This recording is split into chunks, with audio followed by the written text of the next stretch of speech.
Road గుంతలో మహిళా నిరసన. హైదరాబాద్ నాగోల్లో ఘటన. బురద నీటిలో కూర్చొని ఆందోళన. ప్రమాదాలు జరుగుతున్నా పట్టించుకోరా అని ఆగ్రహం. వర్క్ శాంక్షన్ అయిన పెండింగ్ లో పనులు. మహిళా ఆందోళనతో దిగొచ్చిన అధికారులు. సాయంత్రానికి తాత్కాలిక మరమ్మతులు. మన బతుకంతా తాత్కాలికమే, ఏది పర్మనెంట్ చేయరు మనోళ్ళు. మొత్తానికి తెగిచ్చింది ఒక మహిళ, తెగిచ్చి ఆ బురదలో కూర్చొని నిరసన వ్యక్తం చేసింది. చూడు గింత బురదన ఎట్లా పోవాలి వాహనాలు? ఇక వాహనాలు పోతా అంటే అలా వాడా ఏదో గుద్దుకొని సావా, లేకపోతే మూతి పనులుగా ఇవే. కాబట్టి ఆ మంచి పని చేసింది.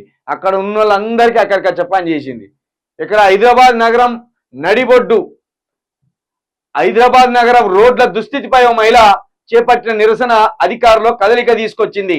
వర్షపు నీటితో నిండిన గుంతలు రోడ్డు ప్రమాదకరంగా మారుతున్నాయంటూ ఆమె చేపట్టిన ధర్నాకు అందరూ షాక్ అయ్యారు. ఆ వర్షపు నీటి గుంతలోనే కూర్చొని తన నిరసనను చేపట్టారు. ఈ ఘటనతో ఒక్కసారిగా అధికారులు ఉలిక్కిపడ్డారు. ఈ ఘటన నగరంలోని నాగోల్ ఆనంద్ నగర్ చౌరస్తాలో గురువారం చోటు చేసుకుంది. నీకు ఈ నాగోలు ఆనంద్ నగర్ ఉన్నది కదా, ఈ చౌరస్తాలోని ప్రజలంతా నీకు కృతజ్ఞతలు చెప్పాలి తల్లి.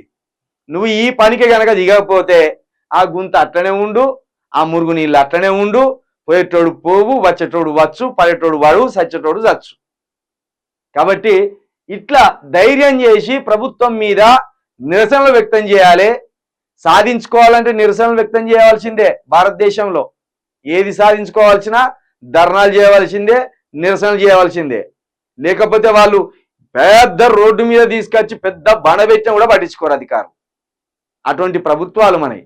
కాబట్టి ఈ మహిళ చేసిన పనికి అందరం హ్యాట్స్ ఆఫ్ చెప్పవలసిందే.